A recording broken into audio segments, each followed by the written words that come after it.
Hey guys, tonight we slip down a narrow alley in ancient Rome. Not the postcard Rome with its proud columns and golden gods, but the real one. The one that smells like sweat, olive oil, and maybe regret. Oil lamps flicker in carved sconces. Laundry flaps overhead between tenement windows, and the ground squelches slightly beneath your sandals. Don't ask. You brush past a drunk merchant slurring Cicero quotes and a stray cat with a broken ear. Then you see it. The unmistakable symbol of a certain kind of establishment carved right into the stone above the door. A phallus, bold and unashamed, points you in. Welcome to the Subura, where senators and slaves all come for the same reason. No one's here to debate Stoic philosophy. And you, my friend, are not just visiting. You work here. That's right. Tonight you are a Roman prostitute. And not one of the fancy courtesans in silk, lounging near the Palatine Hill. No, you're one of the tens of thousands just trying to get by.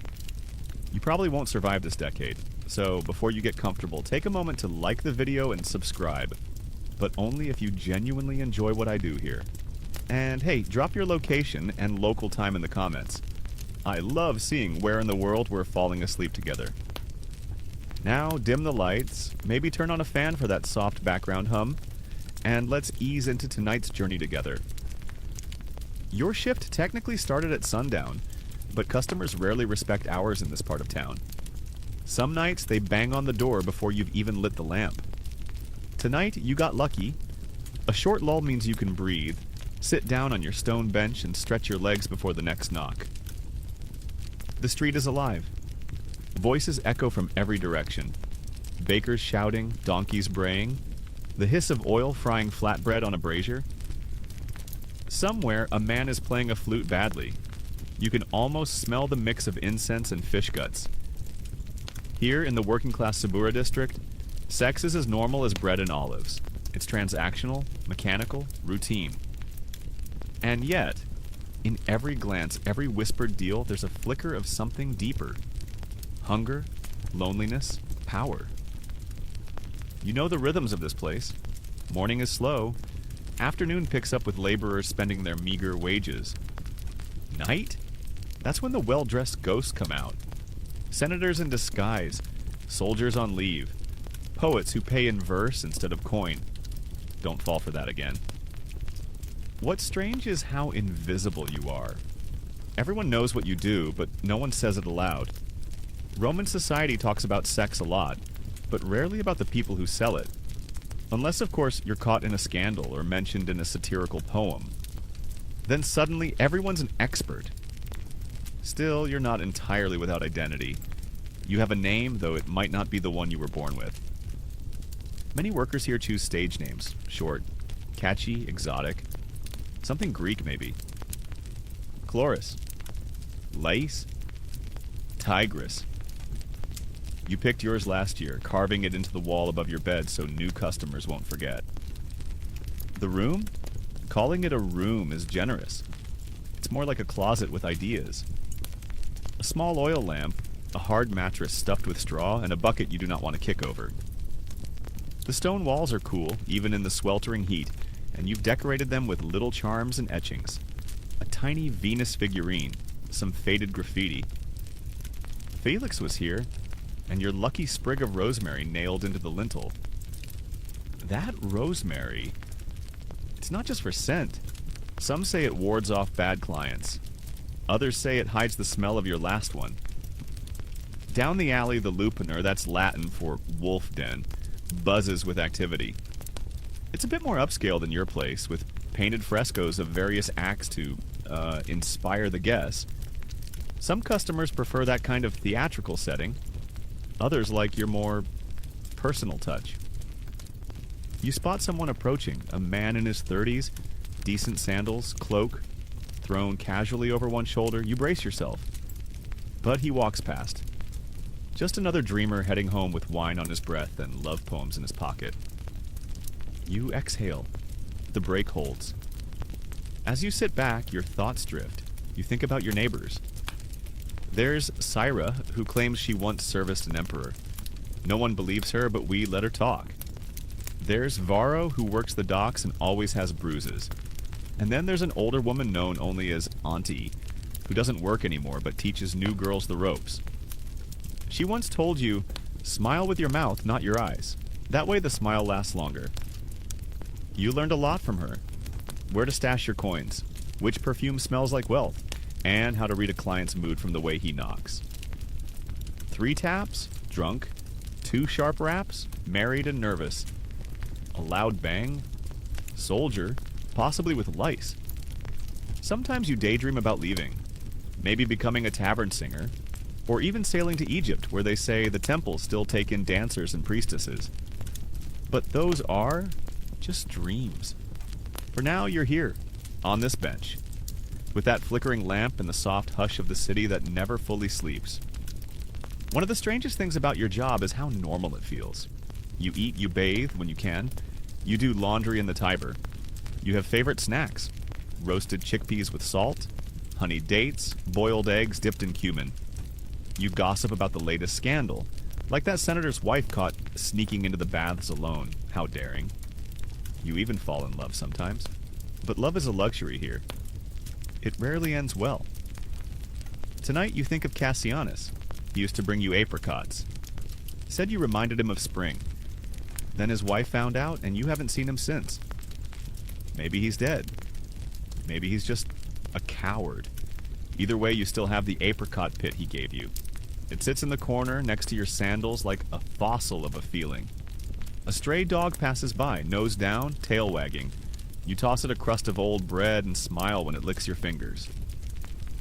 Even in the shadows of Rome, kindness finds a way to survive. And then, 3 soft taps.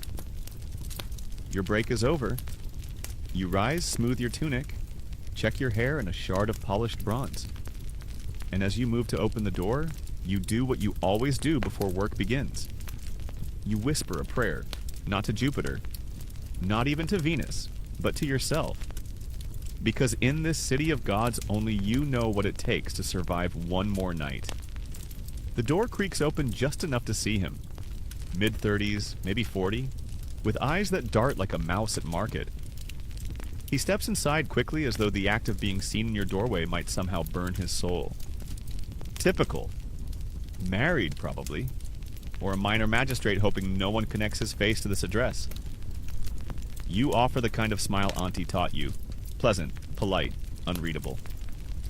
His breath smells like fennel seeds and guilt. He doesn't make eye contact. That's fine, you've had worse. He leaves after 6 minutes. You wipe down the bench with a rag soaked in cheap vinegar. There's no time to feel anything. You move with the quiet rhythm of someone who has done this 1,000 times. Because you have. And you will again. Morning comes slowly in the Subura. It seeps through the cracks in the ceiling like wine from a cracked amphora. You rise to the sound of shouting. Someone hawking figs. Someone else cursing over a dropped amphora. A baby wails. A rooster tries its best to be majestic and fails miserably. Your back aches. Your mouth tastes like last night's regrets. But there's no time for reflection. Not when bread is 2 asses a loaf and you've got exactly 1.5 in your coin pouch. So what do you do all day? You get up, you stretch, you check your stash of cosmetic paste, chalky stuff made from white lead and vinegar. Historians still argue whether Roman women used it for allure or to mimic high-born paleness, but all you know is that it stings and smells like boiled cabbage. You dab it on your cheeks anyway. Maybe it hides the circles under your eyes. Maybe it makes you look less like the walking version of don't make eye contact. Then come the preparations. You tie your hair with twine or an old scrap of silk if you're lucky. You rub on scented oil, nothing fancy, just enough to cover the smell of tenement life. You chew on parsley stems to sweeten your breath. It barely helps. Still, it's a routine, and routines are comforting in a city where everything else is chaos. Auntie always said, if you don't look like a goddess, they won't treat you like one. You're not convinced, but you still follow her checklist. You check your modesty garment, thin linen, washed too many times, and slide on your sandals. Not the nice ones with red dye and fancy straps. Those are for when rich clients might appear. These are for morning work. Quick visits, regulars, passers-by who want 10 minutes and don't care what your name is. You eat what's left from last night's bread, and maybe an olive or two. Nothing more. A full belly makes you sluggish, and sluggish isn't good when you might need to bolt or bargain. Out on the street, the city is humming. Laundry sways on lines strung between windows. A goat wanders into a shop and gets chased out with a broom. A child cries, then laughs, then cries again. Rome is full of noise, even when it's tired. You head toward the well. The line is already forming, other women, slaves, old men with buckets. You nod at Syra, who works near the baths. She's wearing that ridiculous yellow scarf again, the one she claims makes her irresistible. Maybe it does. You once saw her wink at a praetor and walk away with a silver denarius.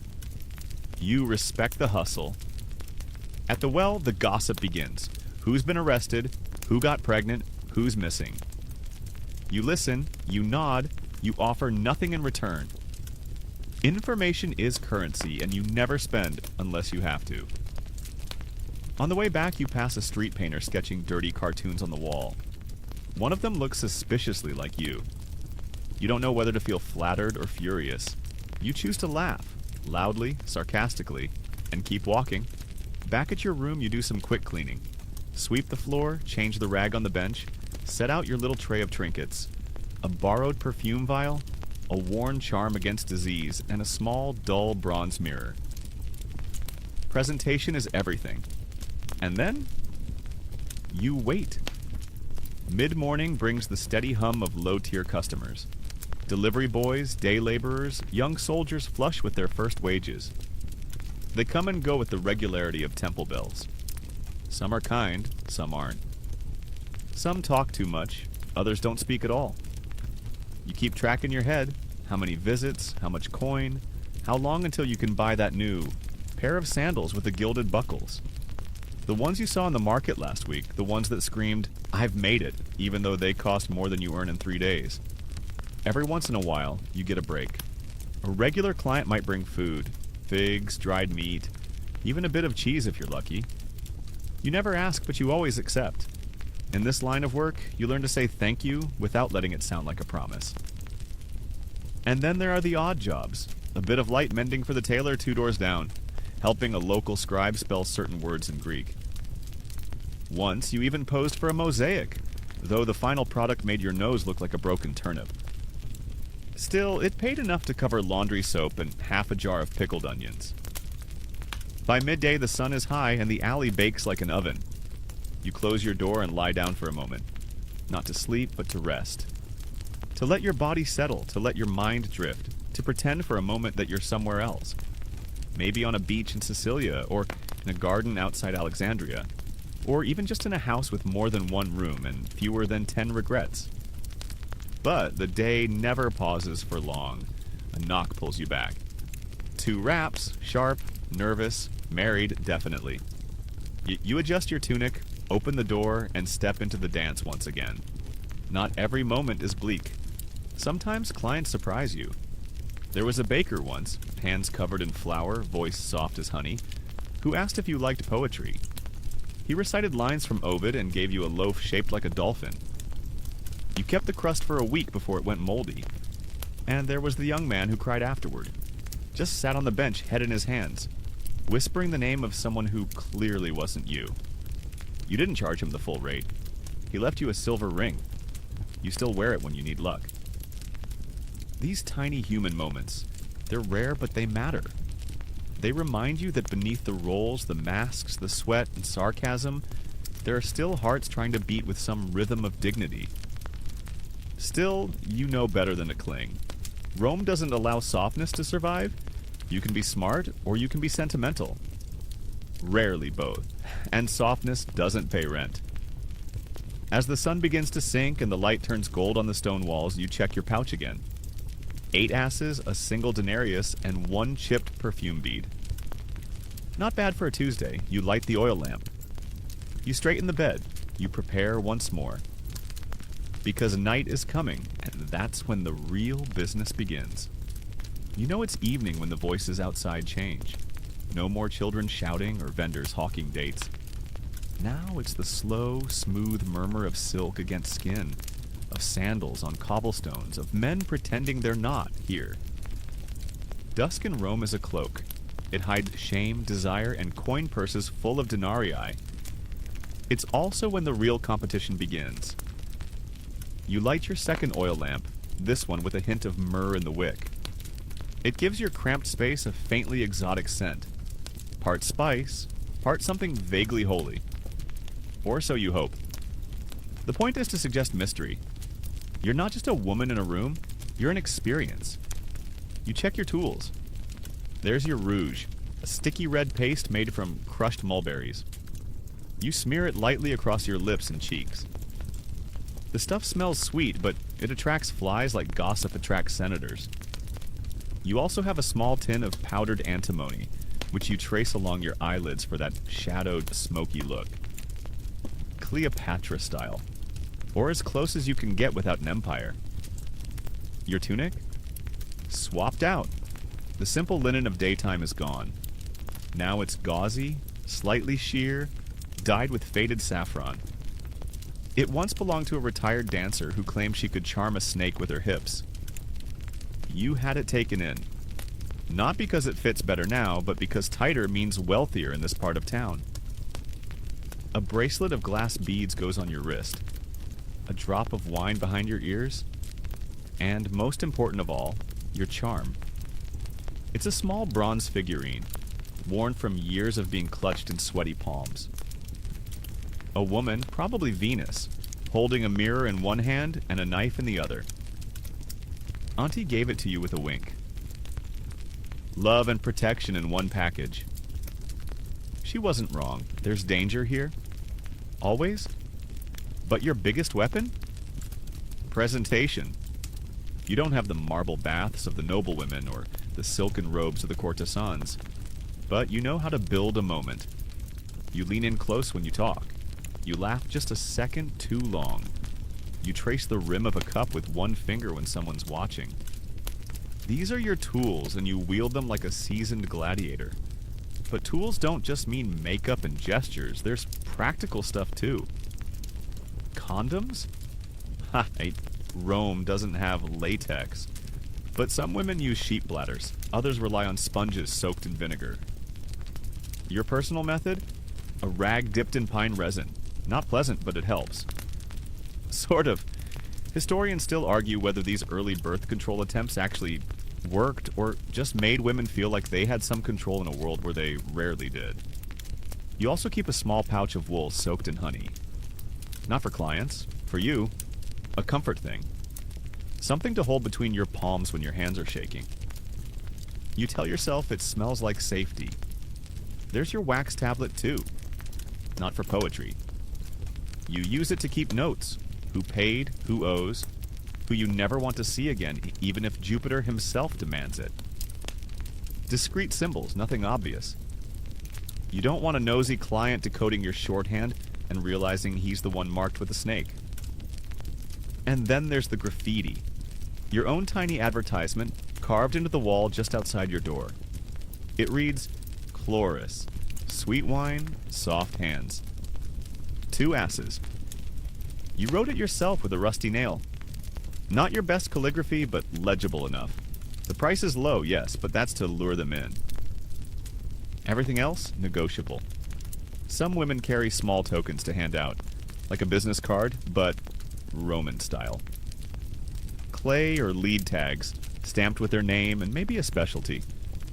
You've never had the coin for that, but you've seen one. A round disc that said, Felicia, mouth like honey. You laughed so hard you snorted wine. You take one last look at the mirror. Your face is flushed, your eyes rimmed in shadow, your smile half real. Good enough. A knock. It's early for a night client. You debate not answering. But coin is coin. You open the door. He's tall, pale, and smells like pine. A patrician, maybe. His toga is too fine for this neighborhood. Definitely slumming it. You know his type. Bored, rich, playing at danger because his wife won't even look at him anymore. He doesn't ask your name. They never do. He stays longer than most. Not rough, not gentle, just transactional. After he leaves, you sit on the edge of your bed and count the coins. 3 denarii, not bad, not great. Enough for meat tomorrow. You reach for your honey wool and breathe in deeply. Then you tidy, repaint your lips, relight the lamp. There are still hours left in this night. Later, a group of young soldiers comes by. Loud, drunk. One of them throws up in the alley before even making it inside. You send them away. Too risky, too loud. You can't afford to be shut down by the vigils, the Roman watchmen, again. One of the soldiers slips you a small bronze brooch on his way out. For luck, he says. He's missing 2 teeth. You almost smile. There's something beautiful about the contrast here. Outside, the city pulses with power and politics. Inside, in this tiny room, it's simpler, just 2 people. Just breath and skin and coin. That's not to say it's romantic, far from it. But there is something ancient about the transaction. Older than Rome, older than law. It's raw. And sometimes, weirdly, kind. Like the time a client fixed your door hinge. Or the one who braided your hair afterward in silence. Even in a place like this, humanity flickers through. You remember what Auntie said years ago as you scrubbed blood off the bench from a night gone wrong? Tools change. Tricks change. But the real skill is knowing what face to wear. So you gather your tools, and you wear your face. And you keep going, because night in Rome waits for no one. And in this city, survival is an art form. The sun is gone now, fully tucked beneath the rooftops of Rome, and the world has shifted. You can feel it in the air, a different kind of pressure, like the street itself is holding its breath. This is when your clientele changes.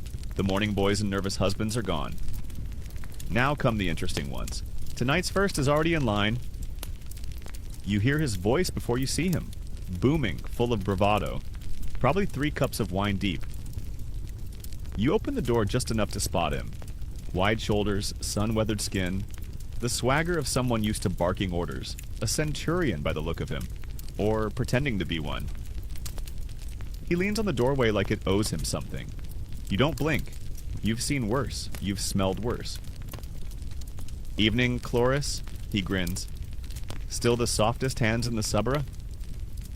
You offer a polite smile, then tilt your head toward the bench.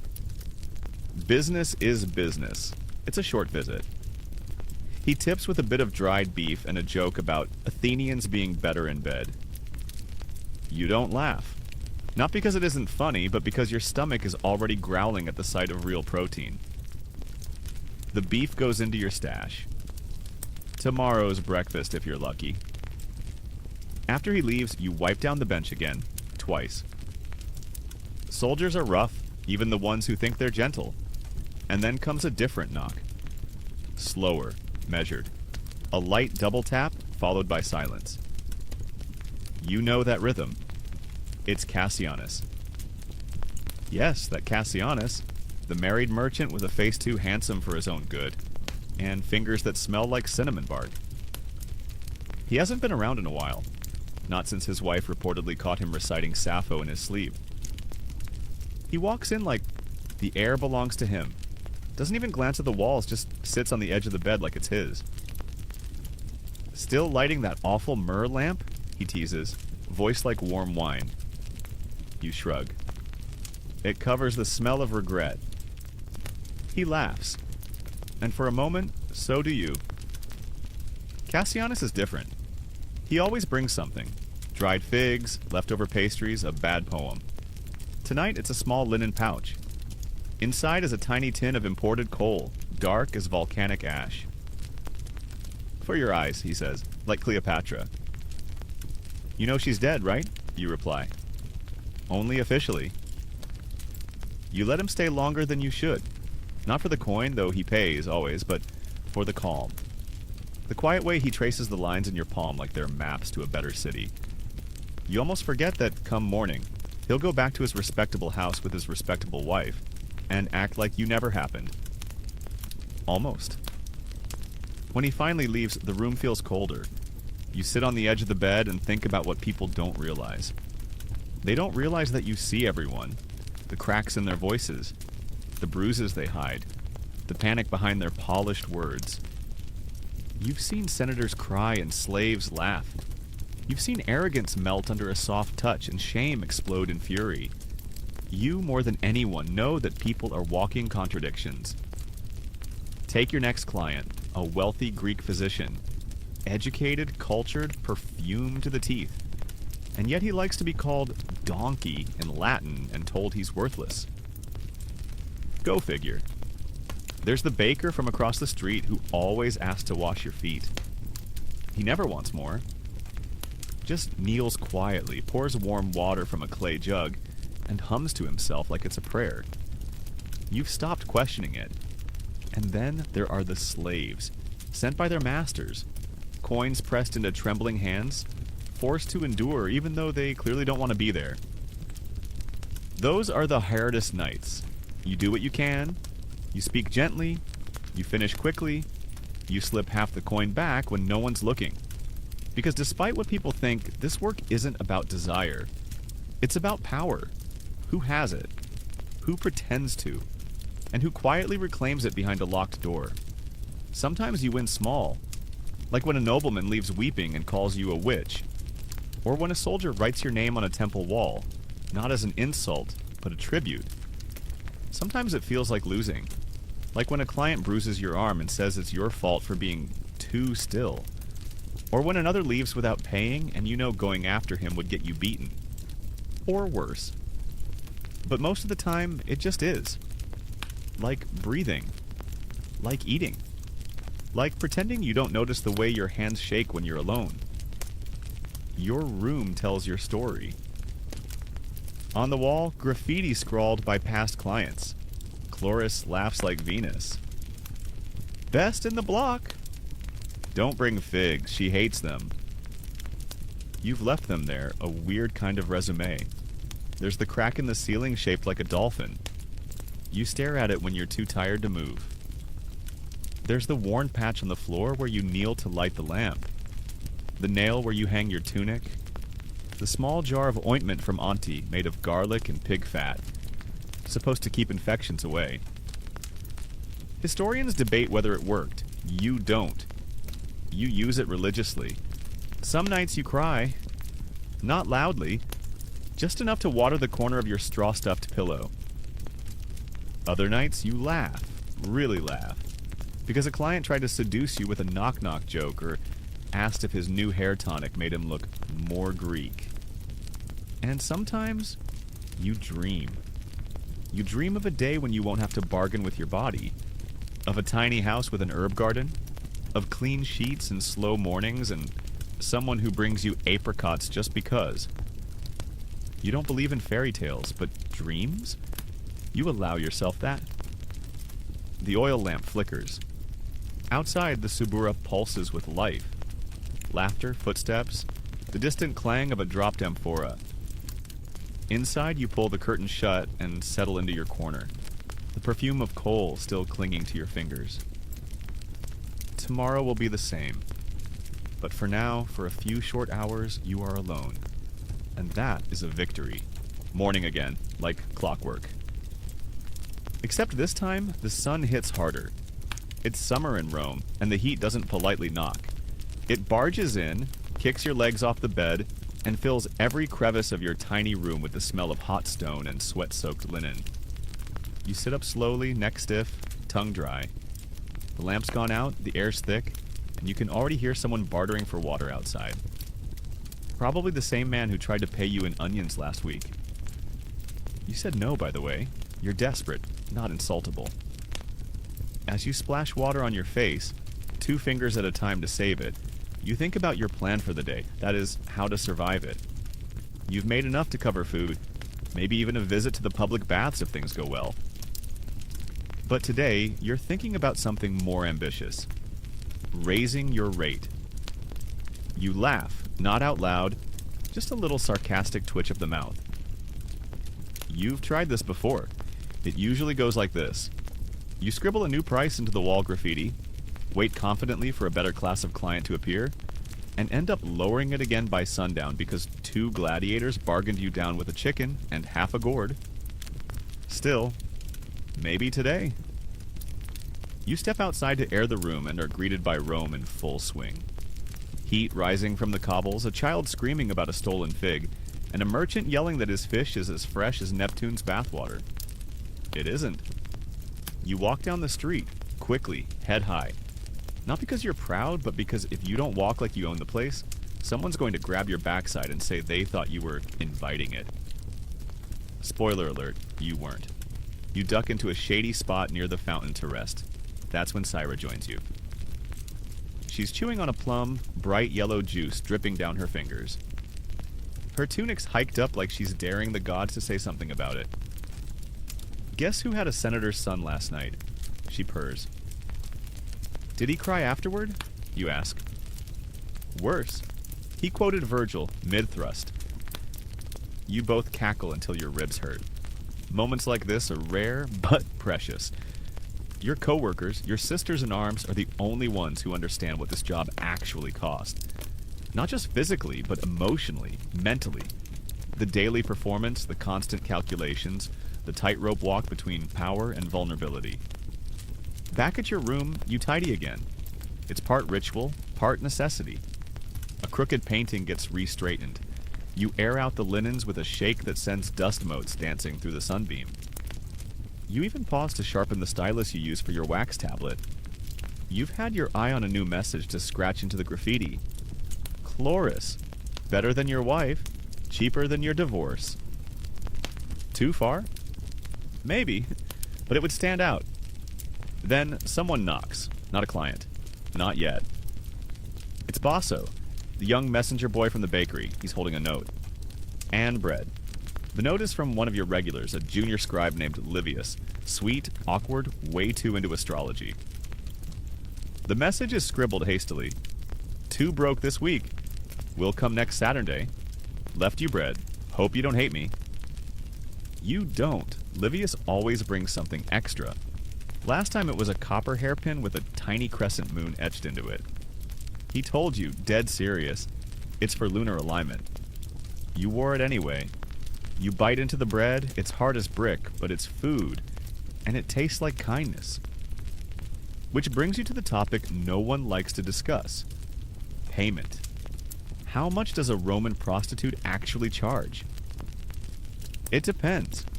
Some nights it's a few asses. Enough to buy half a chicken or a cup of wine.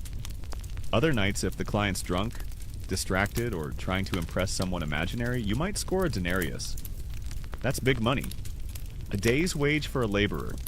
Enough to buy meat, oil, bread, and even soap. But that's rare. Most of the time, you're bartering. Coins, favors, gossip, dried fruit, or the occasional hand-me-down tunic. Once, a client gave you a necklace made of carved bone. You wore it until the clasp snapped. Another gave you a half-written play about a lusty centurion. You kept it for laughs. There's no fixed menu. Services are negotiable. Kisses cost extra. So does eye contact, unless they're the clingy type, in which case you charge double. Some men ask for strange things, like just holding your hand, or talking about their dead mother, or reciting riddles while you pretend to laugh. One man asked you to insult him in Greek. You don't speak Greek, so you said the names of vegetables in a mean tone. He loved it. And then sometimes, someone just wants to talk. They come in, sit down, and unload years of pain, shame, and longing. Those sessions are often the most exhausting. There's no physical act to distract from the emotional weight. Just you, holding space for someone whose wife won't listen, whose job is a trap, whose life is empty. And yet, you charge them like anyone else. Because your time is valuable. You tell yourself that a lot. It's a mantra, a spell. Your time is valuable. Your time is valuable. Your time is valuable. Even when the world says otherwise. Even when the law brands you as infamous. Legally lower than a slave. No rights to inherit, no ability to testify in court. Just a body in a room with a price tag. Historians still debate how strictly these laws were enforced. Some say sex workers were tolerated as long as they stayed in their lane. Others argue that the social stigma was harsher than any legal penalty. You don't care what the scrolls say. You live it every day.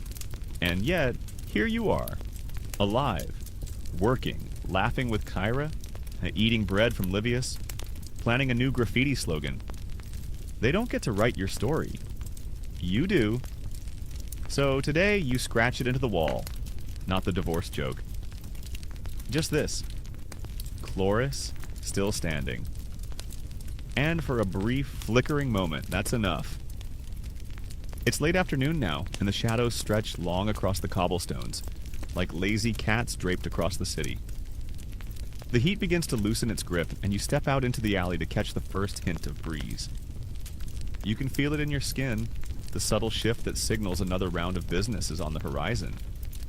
You don't have to go far to find tonight's stage. The Lupinar is calling. You've worked there before. Everyone has. Not every night, but enough to know its rhythms. Enough to remember the slick chill of stone beds and the smell of damp plaster and old perfume. The place is famous, or infamous, depending on who you ask.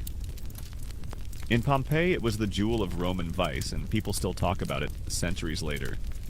But there are places just like it scattered throughout Rome, hidden in plain sight behind taverns, under bathhouses, even tucked between bakeries. You tighten your belt, gather your things, and head toward the nearest one. From the outside, it looks like nothing, just another worn archway leading into dim corridors. But inside, it's another world. Murals line the walls. Frescoes, faded but vivid enough to leave no doubt about the services on offer. Lovers in tangled limbs. Women reclining with painted smiles. Men with proportions that, let's just say they'd break statues. Each room has a stone bed, built into the wall like a tomb. There's no mattress, just a thin layer of straw and whatever linens you bring with you. The walls are covered in graffiti from clients and workers alike. Crude sketches, bad poetry, names and dates like some strange lover's ledger. You find an open room, toss your scarf across the edge of the bed to mark your spot, and settle in. Here it's first come, first served. You don't book clients, you catch them. Outside the door, a small oil lamp hangs in an alcove. You light it, your silent signal that you're open for business. And then, the waiting begins. People drift in, some curious, some confident, some clearly lost but pretending otherwise. A couple of soldiers swagger by, arguing over who'll go first. A merchant with stained fingers peers into each doorway, evaluating the options like fruit at market. Eventually, one chooses you. He's young, barely more than a boy, cheeks still dusted with the last traces of adolescence. He fumbles with his coins. You nod gently, help him into the room, and speak in the calmest voice you can muster. It's over quickly. He leaves blushing. You sit back, let out a breath, and eye the mural across from you. A woman holding a man's face with surprising tenderness for a painting. You wonder who painted her, whether she was based on someone real, whether the artist ever loved her or just used her as a prop. The room smells like lamp smoke and sweat. You sprinkle rose water on the straw, a small comfort. The door creaks open again. This time, it's a regular. You know him by the way he coughs before entering, as if asking for permission. He's older, wears a signet ring, and always pays in advance. Never asks for anything strange, never stays long, but always leaves a small token. A sprig of mint, a folded ribbon, once even a piece of amber. Tonight it's a tiny clay bead. You add it to your pouch and smile politely as he exits. Then comes the rush. The Lupinar, after dark, turns into something between a marketplace and a festival. Except instead of oranges and garlands, it's desire and desperation on sale. You see familiar faces. Syra already entertaining two men at once with exaggerated moans and laughter. Sura, the dancer-turned-worker, spinning scarf like a flag of seduction. And Auntie, in the corner, not working anymore, but still watching, still whispering advice to the younger ones. A client walks past, glances into your room, then steps back with a grin. It's Eborius. You roll your eyes instinctively. He's a poet, or at least he thinks he is. He never pays in coin, only verse. And it's bad. Really bad. Rhymes like Venus with penis. Once tried to compare your hips to the Tiber. You still haven't forgiven him. Fair chloris, he intones, bowing dramatically at your doorway. Will you entertain a sonnet tonight?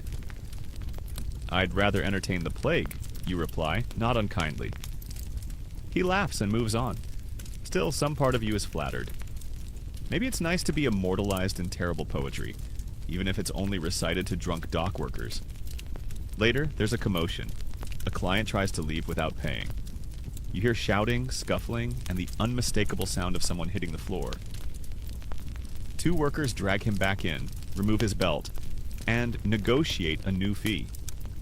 He pays. Barely anyone looks up. This is normal here. You keep your head down, your tone soft, your smile practiced. You survive. In the lull between clients, you sip watered wine from a chipped cup and share a bite of honeyed fig with Ira. She whispers the latest gossip. Someone in the city's upper crust was caught frequenting boys instead of girls. A scandal is brewing. You shake your head. They act like it's shocking. Only when it's not profitable, she replies. The Lupinar closes at the 3rd watch, somewhere after midnight, when the lamps burn low and the straw beds are sticky and silent. You gather your things, douse your lamp, and make your way home, body sore, purse a little heavier. You walk past temples, closed shops, and sleeping dogs. The city looks peaceful in this light. Almost holy. You know it's a lie, but still, it's a beautiful one. Back in your room, you count your coins. 11 asses, 1 denarius, 3 copper beads. Enough for soap, enough for food, enough to keep going.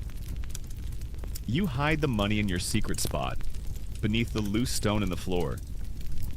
Not because you're paranoid, but because you've been robbed before. Once by a client, once by a fellow worker, once by a rat, believe it or not. Ate half your bread and carried off a whole bronze coin. You still have no idea how. As you lie back, staring at the ceiling crack shaped like a dolphin, your thoughts drift.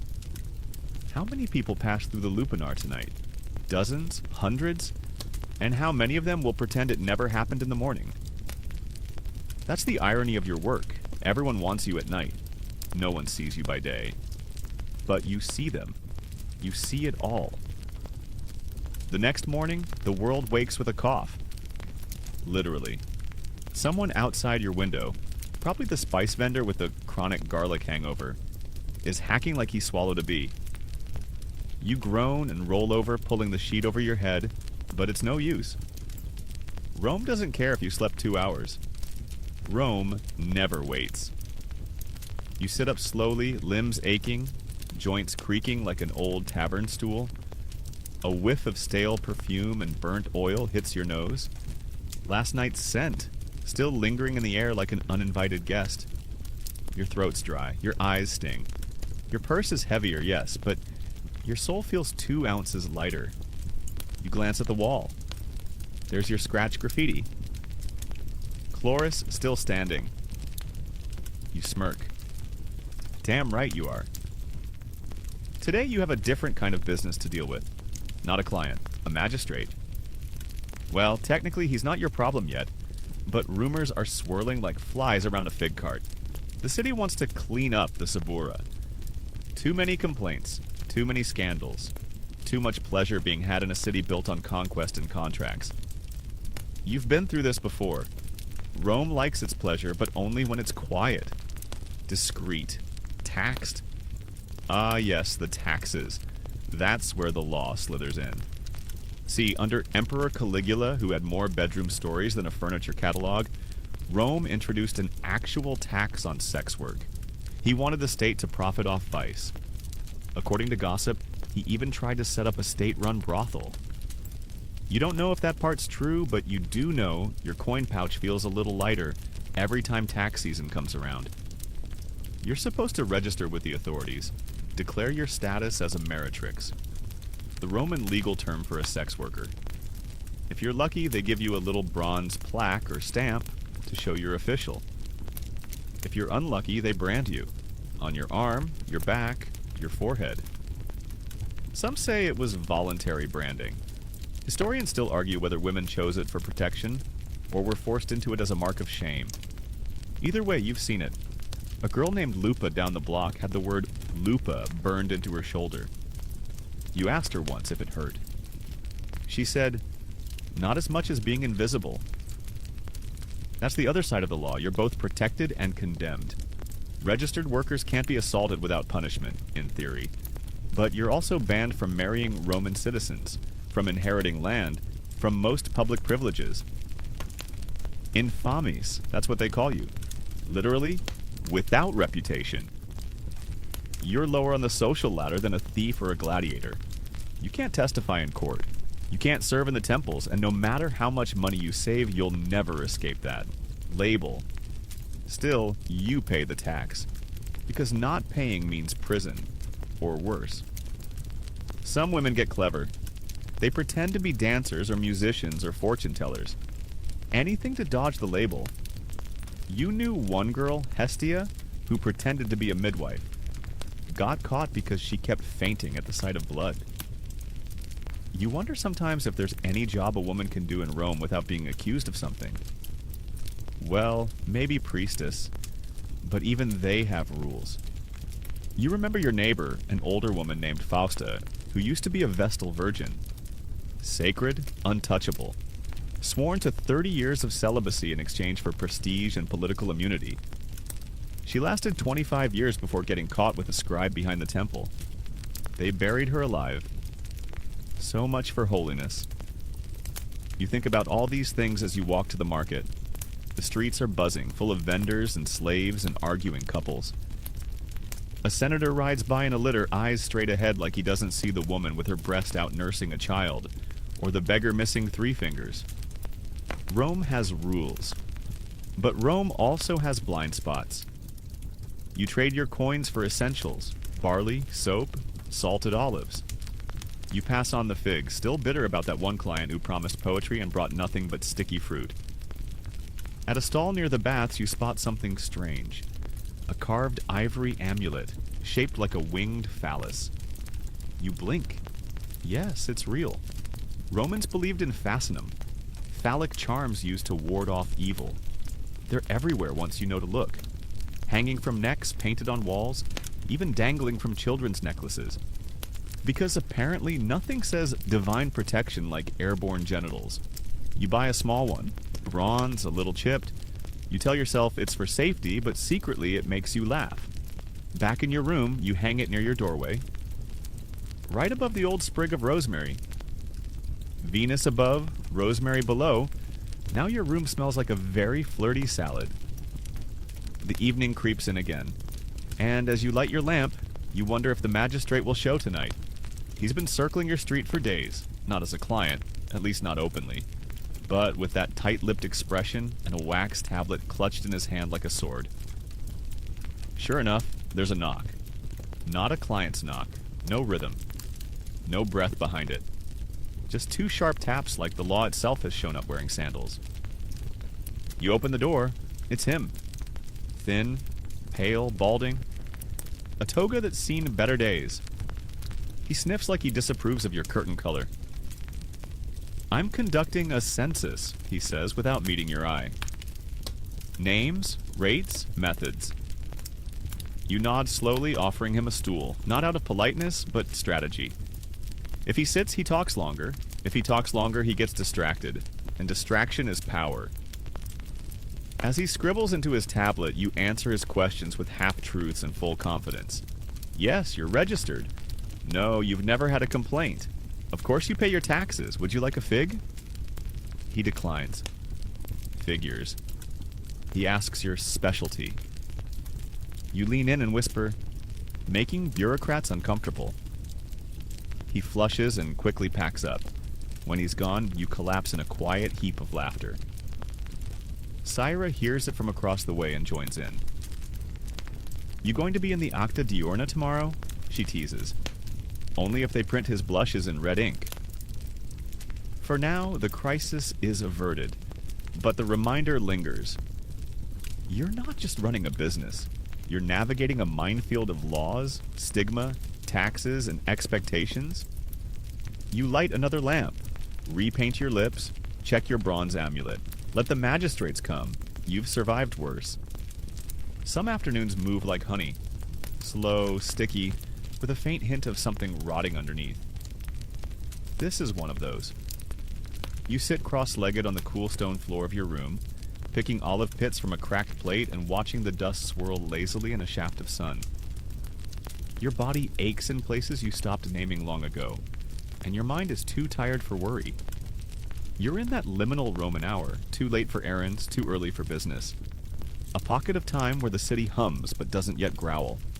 And in that rare quiet, you feel something strange. You feel free. So you do what you almost never do. You pause. You pick up your stylus and wax tablet, not to count clients or tally coins, but to doodle. Little spirals, a palm tree, a cat that looks more like a squid. You're no artist, but something about making anything that isn't for someone else feels like rebellion. You hear a knock. Not at your door, next door. Syra's. It's a soft knock, familiar. You peek through your curtain. It's him again. The young stonemason. The one with arms like temple pillars and a voice like gravel soaked in wine. He visits Syra often, but never as a client. Just brings her food, helps fix her shutter when it squeaks. One time he carried her to the fountain when she had a fever. You call him the exception. He's a reminder that affection in this city is not always currency. Sometimes, rarely, it's just real. You feel something warm stir in your chest. Not jealousy. Not quite, just longing. You used to have someone like that. Once? Cassianus, maybe. Or before him, that glassblower who gave you a red bead and said it matched your anger. He left when his shop burned down. Or maybe he just ran out of beads. You lie back on your mat, arms stretched out, and imagine not what it'd be like to be his wife, but what it'd be like to just sit beside someone, without pretense, without performance. But here, everything is performance. Even lunch. Speaking of which, it's time to eat. You pull out your stash, a crust of bread, 2 olives. Half a dried fig you're unsure about. You chew slowly, eyes closed, savoring each bite like it's part of a ritual. Because it is. Eating alone is a small act of rebellion. It means you weren't chosen by a client. It means for one moment, your body is just yours. You hear giggling outside. 2 young women, new to the trade, fresh-faced and overconfident, are trading compliments like candy. One wears her tunic off one shoulder. The other has added coal dots beneath her eyes, a look that's either seductive or confusing. You were like that once. Thought if you flirted just right, dressed just so, you could game the system. Rise above it. Be chosen by someone powerful, swept away into a villa with marble columns and citrus trees. Now you know better. Still, they look happy. You smile just a little. Your thoughts are interrupted by a knock. This one's yours. You rise, brush crumbs from your lap, and open the door. He's standing there with a nervous grin and a bag of chestnuts. A gift, he says, for your time. You recognize him. A client from months ago. Quiet, awkward, paid extra for silence. You nod, take the chestnuts, and wave him in. The visit is simple. No requests, no theatrics. Just warmth and a long exhale at the end. After he leaves, you roast the chestnuts on a small clay dish over your lamp flame. The room fills with their nutty aroma, rich, sweet, real. You share them with Kyra, who appears like a ghost with wild hair and a sunburned shoulder. Got a lover now? She teases, munching a chestnut. Just a quiet man with good tastes, you say. She nods. That's rarer than gold. You both laugh, then fall into a rhythm of chatter and silence. You talk about everything and nothing. About the vendor who sings like a donkey in distress. About the rumor that a wealthy widow in the Aventine is hiring a personal companion. About the best street corner for catching perfume traders on payday. And then, quietly, about love. Not romantic love, but the kind you build with people who see you as more than your price. Auntie, the stonemason, the girl who lent you her shoes when yours broke, the kid who brings you figs and runs away blushing. These flickers of connection, they're rare, but they matter. Even here in the alleys of Rome, especially here. As the afternoon slides toward evening, you clean up, relight your lamps, and prepare for the next round. But you move a little slower, a little softer. Because for once, you remember, you are not just a service. You are a person. And somewhere out there, someone gave you roasted chestnuts with no strings attached. In Rome, that's a miracle. The scent hits you before the client does. A thick, cloying cloud of myrrh, goat sweat, and something citrusy. Maybe orange rind or sour wine left in the sun too long. You're mid-stretch, rubbing a cramp out of your shoulder when the knock comes. 3 fast raps, full of energy and zero shame. You open the door to a man wearing an embroidered tunic, 2 sizes too small, and a smile 2 sizes too large. "Chloris!" he booms, throwing his arms wide like he's greeting a long-lost friend instead of a tired woman with a perfumed rag in one hand. You force a pleasant smile. "Come in." He ducks under your curtain like a rooster entering a hen house, immediately taking up all the air in the room with his stories, his gestures, his sweat. This one talks. A lot. As he prattles on something about a donkey race gone wrong and his cousin's failed wine press. You nod, sprinkle a little rose water on the sheets, and mentally escape. You have to. It's survival. Your brain floats to your favorite place, an imaginary garden, somewhere far outside the walls of Rome. There's lavender in the breeze, fresh bread, a breeze that isn't laced with garbage fire smoke, and, blessedly, no talking. Eventually he tires himself out. You see him off with a courteous nod, shut the door, and finally breathe. You're not even angry, just tired. Sometimes it's not the work that wears you down, it's the pretending. You collapse on your bench, limbs sprawled, head tilted to catch the breeze from the alley. And that's when you notice it. A scent, not goat sweat. Something softer, gentler. Lavender? Number sage. You lean forward and realize it's coming from the small charm bag you tucked above the door. One of Auntie's little gifts, sewn from old tunic scraps and filled with dried herbs. A protection spell, she called it, for when the air turns heavy and your spirit gets thin. You believe in it a little because, honestly, everything helps. You rest a moment longer, then tidy the room. It's part of the rhythm now. Wipe the bench, shake out the cloth, light a new lamp wick, wash your hands in vinegar and water, twice. And before the next client arrives, you take a moment to check your charms. Yes, charms. You've got a small collection now, all tucked into a clay bowl on your shelf. A carved bone tooth from a lion. Fake, probably. Still cool. A pebble shaped exactly like a heart. You found it outside the bathhouse, a strip of linen with a protection prayer written in tiny, crabbed script. A tiny wooden phallus, you don't ask questions. And your most treasured, a bronze defixio, a curse tablet. You didn't write it, you found it. One night, walking near the cemetery walls, you stumbled across a scrap of lead folded in half, wedged into a crack in the stone. You opened it. Inside, scratched in frantic Latin, was a curse. Not on you. On someone named Aurelius, son of Vibia. It read, "May his heart rot, his wine sour, and his loins burn with longing never returned." You liked the poetry. You kept it. And while you're not exactly in the business of curses, there's something comforting about knowing someone else was angry enough to write that. Even if it was 200 years ago. Magic in Rome is strange. Officially, it's frowned upon. But unofficially, everyone does it. Soldiers wear lucky rings. Midwives chant incantations over births. Even the emperor consults astrologers before marching into battle. And in your line of work? Magic is everywhere. Syra wears an amulet with a crescent moon carved from cowbone. She swears it keeps away disease. Sura carries a vial of river water from the Nile, given to her by a client who claimed it made her immortal. She's definitely not. Auntie once smeared a paste made of garlic and boar fat on your doorframe to keep out demons.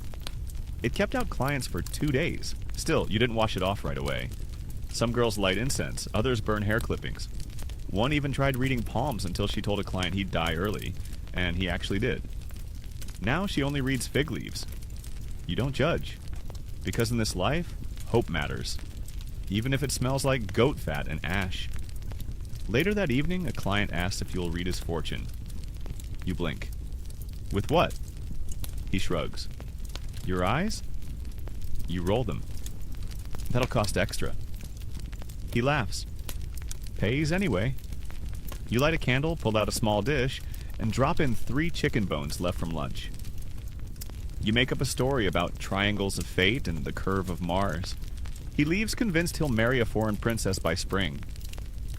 You feel only mildly guilty, but hey, he believed it, and he tipped well. You add oracle to your growing list of talents, right under masseuse, actress, and therapist with boundaries. Later, as the night deepens and the lamps burn low, you whisper a quiet prayer. Not to Jupiter, not to Venus, to the old spirits, the street gods, the ones who watch over alleyways and cracked ceilings and women with tired hands. You ask them for 3 things. That your body stays strong, that your wit stays sharper than your client's, and that no one writes a curse tablet with your name on it. You press the pebble heart to your chest and fall into a light doze. Because in Rome, even a nap between clients feels like magic. By now, you've learned the rhythm of this life like the back of your hand, though the back of your hand has more calluses than you'd like to admit. There's a certain routine to it all. Prepare, perform, recover, repeat. And yet, there are days, nights where the script goes off book.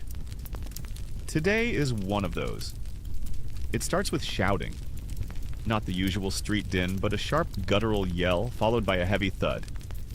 You're already moving before the second noise. Muscle memory from a life spent in places where raised voices often mean raised hands. You peek through your curtain just in time to see Varro, one of the men who works at the docks and sometimes the doorsteps, stumbling backward from his spot on the steps, lip bloodied, eyes wide. A younger worker, one of the new ones from across the courtyard, stands over him, breathing hard. You don't catch what was said, but you catch what it meant. Someone stole a client, again. It happens all the time. Irregular strays. A new girl undercuts the price. Or worse, someone lies, says another girl is sick or has a rash, and poaches her cue. The streets of Rome are brutal, but the world of the meretrices? It's a coliseum without the lions. You saw it last week too, Sura and a girl from the Aventine trading insults sharp enough to peel fruit. Sura won, of course. Her tongue is a weapon blessed by Mercury himself. But the fallout lasted days. Clients picked sides, whispers spread, and one man tried to charge both of them half price as punishment for unladylike behavior. You wanted to drop a chamber pot on his head. But that's the thing. Competition is constant, and it's not just price. It's looks, skills, gossip, location. The closer your room is to the fountain, the better your chances. Being near a bakery helps too. Warm bread and warm bodies go hand in hand, apparently. Even perfume matters. The girl who works 2 doors down from you started using a cinnamon sage blend. Suddenly her queue doubled. You're still bitter about it. There are only so many coins to go around, and too many hands reaching for them. It doesn't help that clients are fickle. They want new, they want exciting. You could give the same man the same service 3 times in a row, and the 4th time he'll declare you not as good as before, and disappear for a month. So what do? You evolve. You watch the others. You listen to their stories. You pick up tricks and tweak your own. Like Cyrus' laugh, light, flirty, never too much. Or Auntie's famous 3-word pause, where she lets a man fill in the blanks with his own fantasy. Or Sura's way of looking directly into a client's eyes while saying nothing. Just watching them. Like she knows their secrets already. You steal a little from each. Because in this game, survival isn't about brute strength. It's about subtle power. That doesn't mean the battles are all clever little games. Number. Sometimes it gets messy. Hair pulling. Face slapping. Rumors. Jealousy. Someone steals your perfume, tears your tunic, spreads a lie about you and a senator's son. One time, someone even slipped rotten eggs into your room while you were out bathing. You came back to a stench that lasted 3 days. The worst part? You never even found out who it was. But there's a kind of unspoken code, too. A quiet alliance among those who've been around the longest. You, Syra, Auntie, a few others. You don't interfere unless it gets dangerous, but you watch each other's backs, slip warnings when trouble walks in, share vinegar water, and gossip. Pretend not to hear when someone cries in the middle of the day, because deep down, you all know something the rest of Rome refuses to admit. You are not competition. You are community. And you have no one else. Later that evening, you get a surprise visit. A new girl, young, hair in a messy braid, cheeks flushed from either nerves or wine. "I'm sorry," she says, breathless. I heard you were kind." You raise an eyebrow. "That's a dangerous rumor." She smiles shyly. "Still true?" You sigh, gesture her in. She doesn't need much, just a place to sit, a cup of water, a breath of calm. Her name is Livia. She came from the countryside. Her uncle promised her a job in a bakery. She found out the bakery was just a front for a brothel she ran. She's scared. You don't say, "You'll get used to it," because no one should. Instead, you say, "You're not alone." She nods. Stays a little longer. Leaves with a piece of your bread and the directions to Auntie's room. You watch her go. She won't last long, you think. She's too soft. Or maybe she'll outlast you all. Rome is funny that way. Later, you run into Sura at the bathhouse. She's soaking her feet in a tub of warm rosemary water, eyes closed, humming something off-key. When she sees you, she pats the spot beside her. "You hear about Vero?" she says. You nod. "Got his nose busted. Tried to steal a client." "Should have known better," she says, rubbing a pumice stone over her heel. "That new girl has elbows sharper than mine." You both laugh. Then silence. Comfortable. Until Sura says, voice lower, "Sometimes I dream I'm just a cook." You glance over. "A cook?" You echo. "Yeah, in a tavern. Elbows deep in dough, smelling like garlic and flour instead of..." She trails off. You nod. You get it. "Sometimes I dream I'm invisible," you say. Not erased, just unnoticed. Not looked at like a transaction. She leans back and says, "Maybe next life." You murmur, "Maybe." The moment passes. Back in your room, you light the lamps. Clients will come. But for now, you stare at your reflection in the bronze shard. You don't look powerful. You don't look rich. But you're still here. You survived another day in a world that forgets your name the moment you close the door. And that? That's a kind of victory no one can steal. It's late again. Not just night, late. The hour where even the drunkest soldiers have stumbled home, and the streets go eerily quiet. The lamps sputter, the air cools, the city exhales. You should be asleep, but you're not. You're wide awake, back pressed to the wall, knees pulled to your chest. Because today, something happened. It was supposed to be normal. Just another client. Middle-aged, neatly dressed, smelled like parchment and old leather. A scribe, maybe. He paid in advance. He smiled. But halfway through, he said something. "You know," he whispered, breath hot against your cheek. "You'd be worth twice as much if you kept your mouth shut." You didn't flinch. You didn't respond. You just finished, like always. Quick, efficient, quiet. But the words stayed. They stuck. Because you've heard worse. Gods, you've lived worse, but this? It cut in a way that surprised you. Maybe because it wasn't violent. Maybe because it was casual. Tossed out like a coin, not meant to leave a mark, but it did. It made you think about worth, about respect. Because here's the truth they never tell you. Sometimes it's not the act itself that hurts. It's how little it's treated like it means anything. Like you mean anything. A thing to rent. A body with no voice. A woman who vanishes once the curtain falls. And yet, there are exceptions. Rare ones. Glimmering through the grime. You remember the merchant from Ostia who always asked your opinion before anything else. Who once brought you a scroll of poetry and said, "Tell me which one makes you feel something." You remember the widow who visited you in secret just to be held. No questions, no coins. Just warmth and tears and silence. You remember the teen boy who came in trembling, still shaking from some awful initiation, who clutched your hand like it was the only real thing left in the world. And for every one of those, dozens of others. Most forget you within minutes. Some try not to look you in the eye. A few don't even learn your name. But here's what they don't expect. That you remember them. You remember their voices, their smells. The way their fingers twitched when they lied. The way their eyes darted when they said they weren't married. You carry their stories like invisible tattoos. Some bruises, some flowers, some just smudges in the dark. Because this isn't just a job, it's witnessing. You see the real Rome, not the marble one, not the version sung about by poets or carved into temples. You see the underbelly, the cravings, the fears, the truths no one dares to say aloud. And despite what that scribe said, your mouth is not your weakness. It's your weapon. You talk to clients. You ask questions. You joke. You tease. You make them think. Sometimes that earns you less coin. Sometimes it gets you in trouble. But it also keeps you human. And humanity is the one thing this city keeps trying to take from you. That evening, you go outside to breathe. The alley's empty. Just the quiet drip of a leaky jug and the distant flicker of temple torches. You sit on a low step and pull your scarf tighter around your shoulders.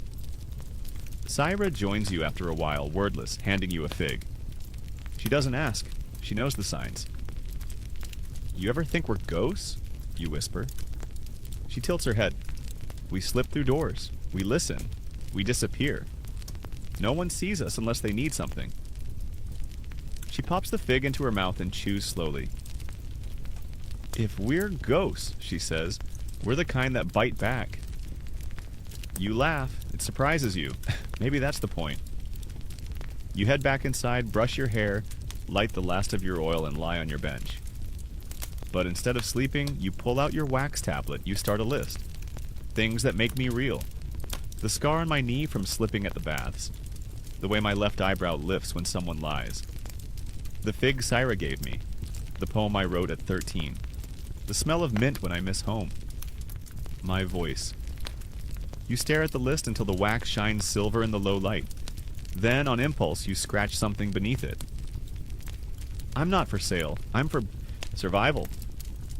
It's cheesy. It's melodramatic. But it's yours, and that's enough. The next day, you wake up with a new idea. A stunt, a trick, a tiny bit of rebellion. You paint your lips red, bright red, like royal robes, like warning signs. You tie your tunic with a gold thread. You dust your shoulders with powdered iris root. You don't look like a worker, you look like a mistress. And when the first client comes, he stares. "You look expensive," he mutters. You lean forward. "I am." He pays extra. It's not just the look, it's the confidence. The kind of swagger usually reserved for senators and gladiators. But you've earned it.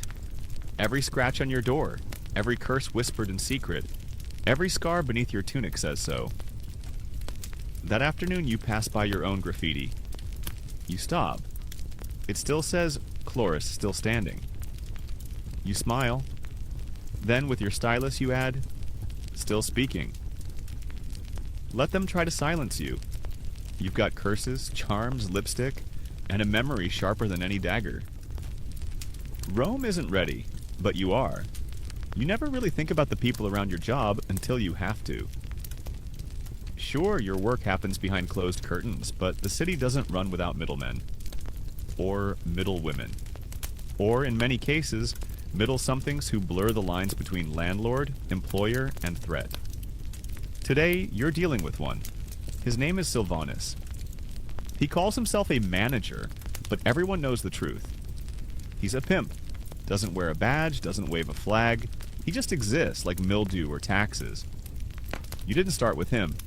You tried the self-employed route, but rooms in the Subura don't rent themselves, and street safety comes at a price. So now, here you are, handing over a chunk of your earnings every week for the privilege of not being harassed by his friends, or worse. Silvanus is slick. Always smells like wine and fennel. Smiles like a man who's never been hit hard enough. Today he shows up in your doorway with two demands: rent, and a suggestion that you smile more for the wealthier clients passing through. You give him the coins. You do not. Give him the smile. He doesn't push it. Just taps your doorframe with a gold ring and moves on to Syra's room. You exhale slowly. Landlords, pimps, guards, street boys who want a cut for watching your door. Everyone has a handout. Everyone wants a slice of your body without touching it. That's the part they never talk about, the cost of operating. Even in the city of gods, protection is rarely divine. Sometimes you envy the women who work under madams instead. It's not better, but it's different. A matron with a house, rules, curfews, fees. Stability if you can stomach the structure. You knew a girl, Callista, who worked in one of those big villas on the Aventine. Clean sheets, bread every day, uniforms even, but no freedom. Callista once told you, it's like being a bird in a gilded cage. Pretty, fed, and always watched. You prefer your alley, even if it leaks. Even if your bench creaks and the roof whistles when it rains. Because here, the rules are yours, even if they change daily. The clients don't always realize there's a chain above them. They think you're independent. That what they pay goes to you, and some of it does. Enough to eat, wash, occasionally treat yourself to the bathhouse or a ribbon. But most of it filters upward. Pimps, landlords, bribed guards. And then there's the city. The taxman doesn't knock with the same swagger as Silvanus, but his smile is worse. Like he's enjoying the math a little too much. Rome officially taxes sex work under the Lex Julia. Officially, but in reality, it's an excuse to know where you are, who you're seeing, how much you're worth, and how to control you. You pay. Of course you do. Because the alternative is arrest, or exile, or worst of all, being moved to the Piscina Publica, the state-run bathhouse where they send women who've been overly generous without paying their dues. No one comes back from the piscina the same, so yes, you pay. But you remember. You remember who takes what and when. You keep your own records, coded, buried in your wax tablet. Not names, not exactly. Symbols, shorthand. A tiny sketch of a lizard for the tax clerk who touches too long. A scratch spiral for the landlady who lies about water costs. A crescent for Silvanus. You don't write their names, you carve them. Because someday you might need leverage. Auntie taught you that. Never blackmail, just collect. But sometimes collecting isn't enough. Because while the men in power pretend to be distant from your work, many of them are deeply involved. Senators with secret stashes of trinkets from their favorite girls. Magistrates who visit in disguise, then pass laws condemning the same behavior. Priests who scold you by day and sneak in by night. Rome is hypocrisy dressed in marble. And you? You see behind the statue? Tonight you have a visitor. Not a client. A girl named Mira. Young, new, scared. She sits on your bench, eyes wide, fingers trembling. He said if I didn't pay double this week, he'd... She doesn't finish. You don't need her to. You've heard it before. Silvanus is tightening the screws. Maybe he's short on his own rent. Maybe he's just bored. You offer Mira a sip of wine, a piece of cheese, a small mirror to hold because looking at herself reminds her she's real. And then you do what no one ever did for you. You teach her. You show her how to track her coins, how to fold a wax tablet to hide notes inside, how to tell the difference between a client who brags and one who breaks. You tell her where to stand for better foot traffic, how to fake laughter without opening your throat too wide, how to avoid the soldiers who think a coin buys your silence, not just your time. She listens like she's drowning and you're tossing her a rope. You don't say it aloud, but you feel it in your bones. This girl, she's going to make it. And maybe, just maybe, she'll do better than you. After she leaves, you sit alone in your room. You light the lamp. You pull out your wax tablet. For the first time in weeks, you don't write a tally or a fake name. You draw a flame. Tiny, crooked, but burning. Because that's what you are. Not just a woman, not just a worker. A witness. A keeper of stories too raw for marble. A flame that doesn't go out, just shifts in the wind. You wake to the sound of coughing, your own. It scrapes your throat raw and rattles your ribs. A grim reminder that even the strongest torch flickers. You sit up slowly, every joint protesting, and pull the thin blanket tighter around your shoulders. The room feels colder than usual, even though the summer air outside is thick and warm. Your breath catches. You know this feeling. Something's wrong. You press a palm to your forehead. Warm, not yet burning. Your muscles ache more than usual, and your stomach twists in a familiar way. You've seen this before in other women.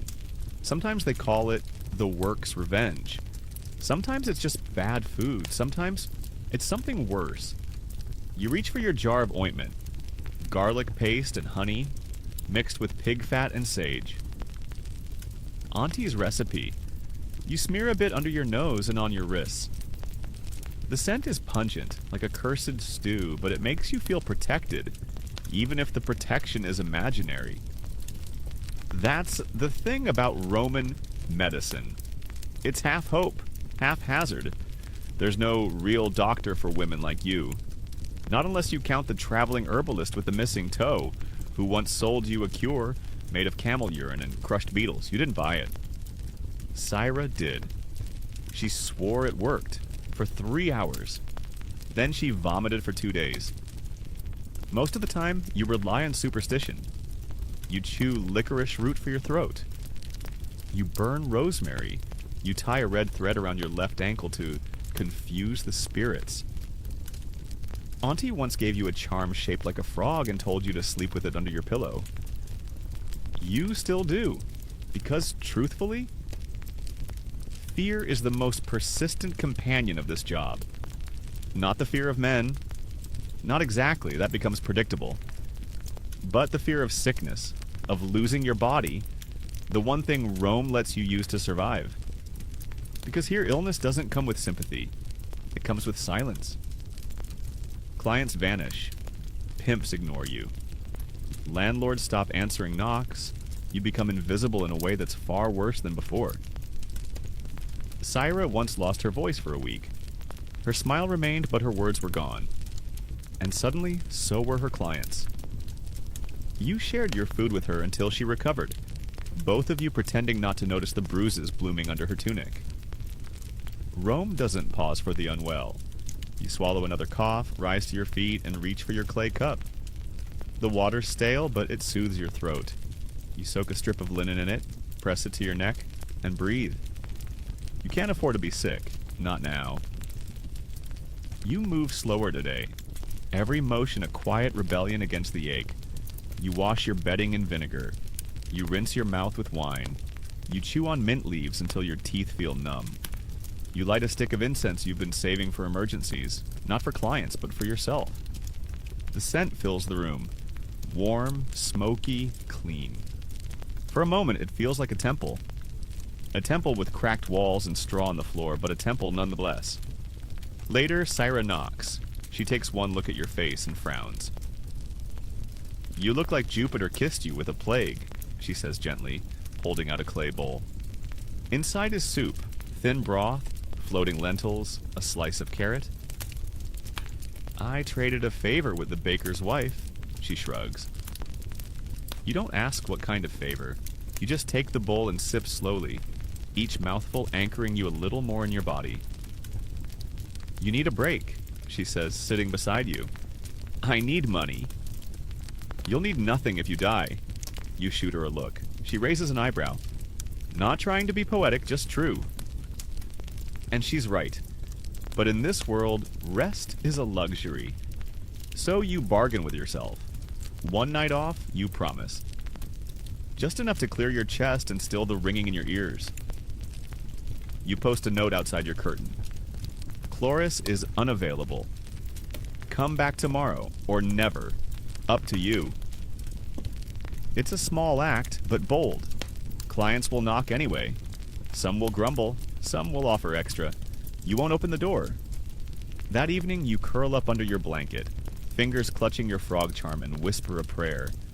Not to a god, but to your own stubborn heart. Keep beating. Keep breathing. Keep burning. You drift in and out of sleep. In one dream, you're lying in a field of herbs, warm sun on your skin. Cassianus is there offering you apricots.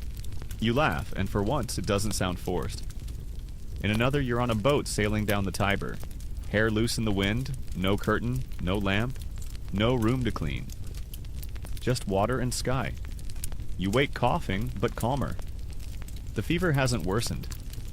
That's a good sign. You sip more water. You hum a little tune from childhood. Something your mother used to sing before the war, before the move to the city, before everything changed. You remember her hands, rough from work, soft when they held you. You wonder what she'd say if she could see you now. Maybe nothing. Maybe everything. Maybe she'd say, you are still you, and that's enough. The next morning, you step outside briefly, blanket wrapped around your shoulders like a stolen toga. The sun is gentle today, the sky a pale blue that makes everything feel less sharp. Livia spots you and runs over with a bundle. Fresh bread, a peach, a smile. I didn't know what you liked, she stammers. You reach out, touch her wrist lightly. This is good. She helps you back to your bed, tucks the peach near your pillow, and leaves without asking for anything in return. You feel it then. That rare, impossible thing in the Sabura. Grace. Not the kind sung about in temples. Not divine forgiveness. But human grace. Shared, quiet, real. And you realize, even when your body fails, your community won't. You are not alone. And tomorrow, when your voice returns and your lungs clear, you'll go back to work. But for tonight, you rest. Because rest is resistance. And you have more battles ahead. The fever breaks before dawn. You wake soaked in sweat, curls of hair plastered to your face, but your lungs feel clearer. The pounding behind your eyes has dulled to a soft hum. You lie still for a moment, staring at the crack in the ceiling, the one shaped like a dolphin, and breathe. In. Outside. In again. You're alive. That shouldn't feel like a surprise, but it does.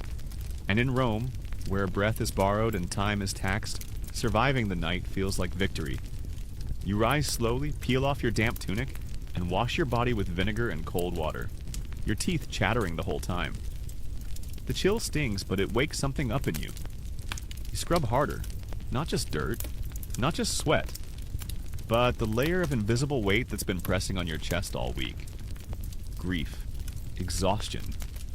The ache of being seen but not recognized. You dress in clean linen, light your oil lamp, and draw back your curtain. Let the world come in.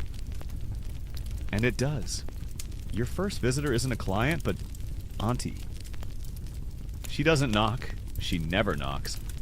She appears like smoke, already speaking as she crosses your threshold. Heard you tried to cough yourself into the afterlife. Waste of breath. No one's waiting up there with figs and laurels, trust me. You smirk. So warm, so nurturing. She grins.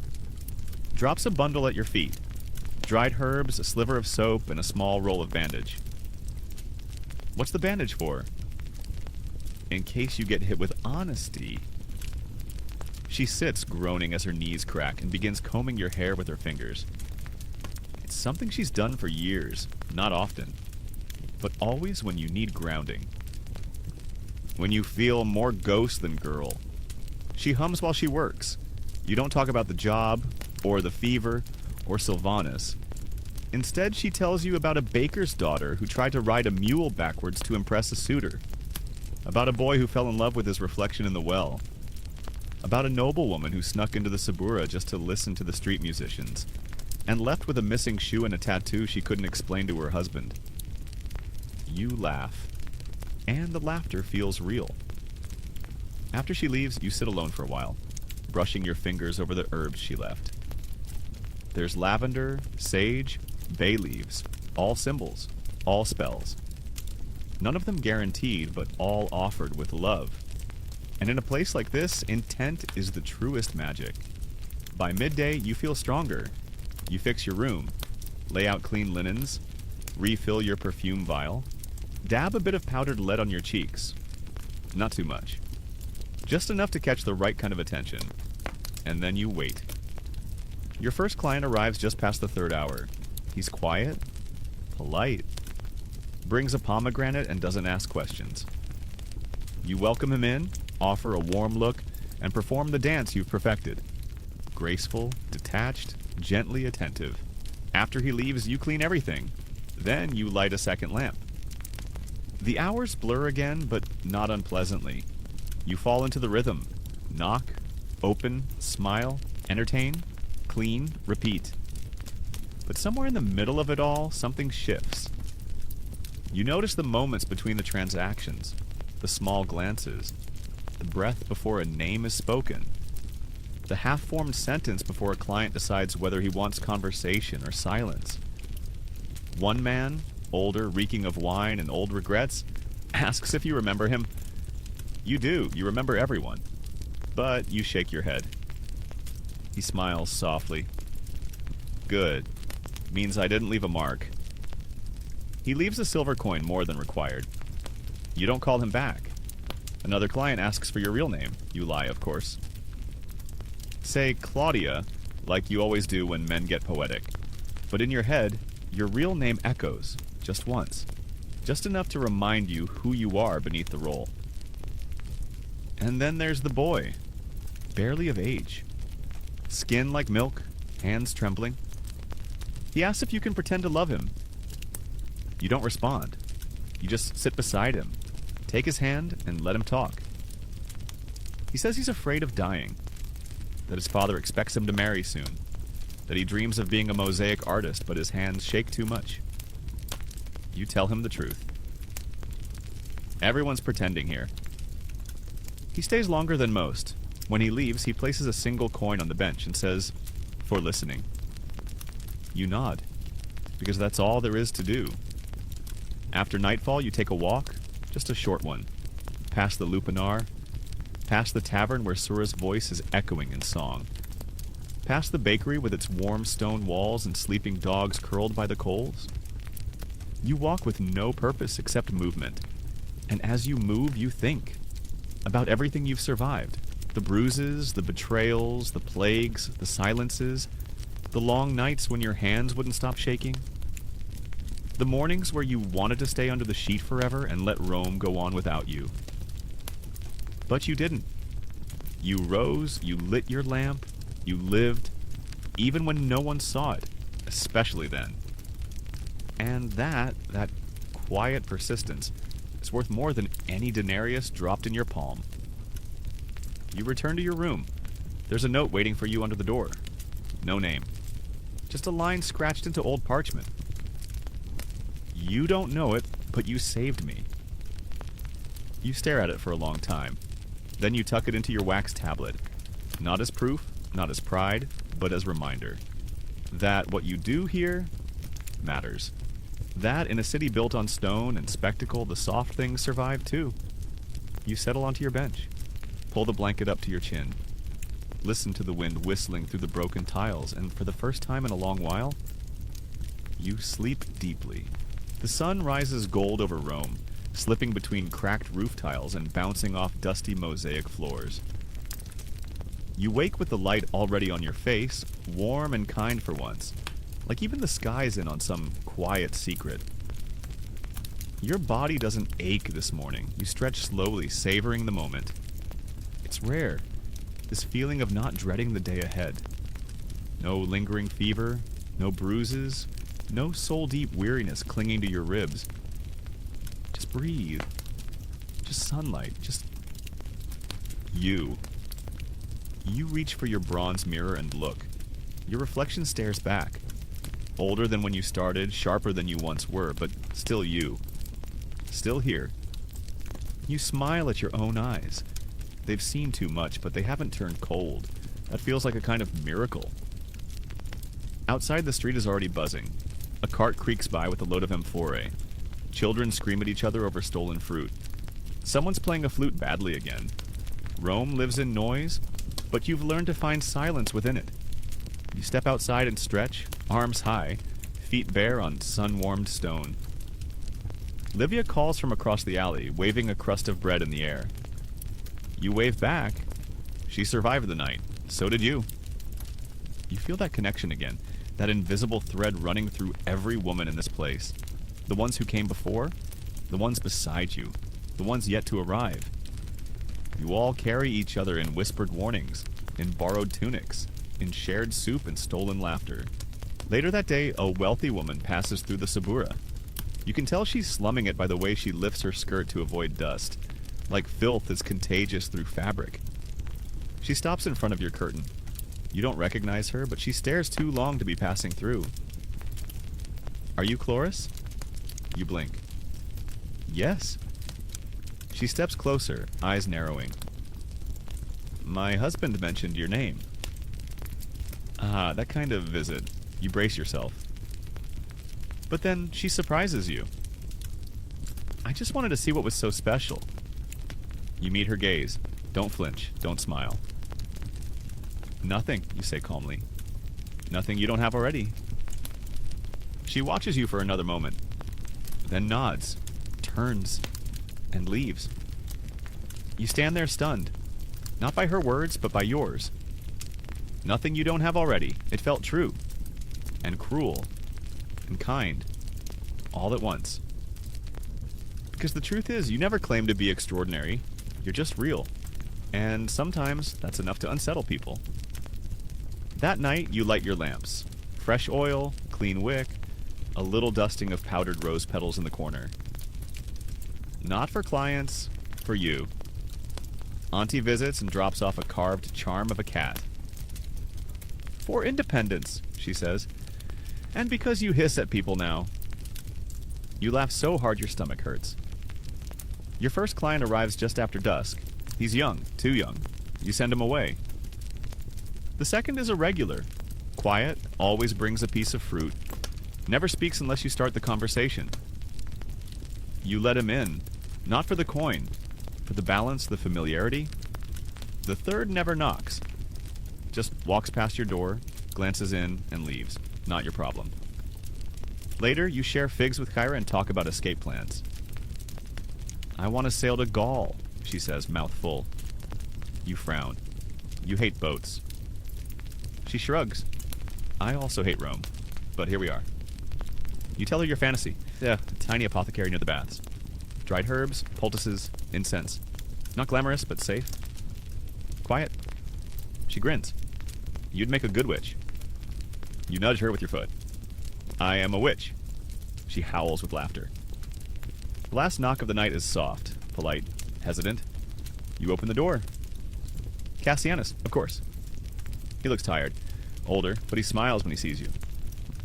I was in the neighborhood, he says awkwardly. You nod. Step aside.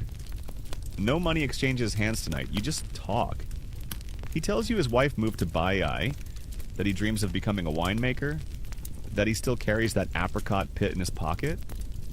You don't know what this is between you, but for now it's warm and untroubled. When he leaves, you stand at your doorway, watching the moonlight dance on the alley stones. You feel steady, not safe, not certain, but steady. You close the curtain, douse the lamp, and in the hush of your room, beneath the crack shaped like a dolphin and the graffiti that reads, "Chloris still speaking," you lie down with your heart intact. And that's the truest thing of all. And now, as the noise of Rome settles into whispers and the oil lamps burn low, your body grows heavy. The walls around you, cracked and familiar, soften at the edges. The straw beneath your back shifts just right. You exhale. Outside the alley quiets. Footsteps fade. Somewhere far off, a dog barks once, then stops. The scent of myrrh and rosemary still lingers, tucked into corners like old stories. You've made it through another day. And in this city of empires and excess, gods and glory, you, humble, human, and unnamed by history, carried yourself like a flame. Not bright, but steady and alive. You remember the hands you held, the laughter you shared, the tears you swallowed so no one would have to carry them for you. You remember how many times you started again. Every knock at the door, every rising sun, every whispered prayer to yourself when no gods were listening. You are not a statue, not a cautionary tale. You are real. And as your breath slows and the sounds of the city fade into a soft, steady hush, you feel yourself letting go. Not disappearing, just resting, because tomorrow will come. And when it does, you'll rise again. Still standing, still speaking, still you. Sleep now, love. The world can wait.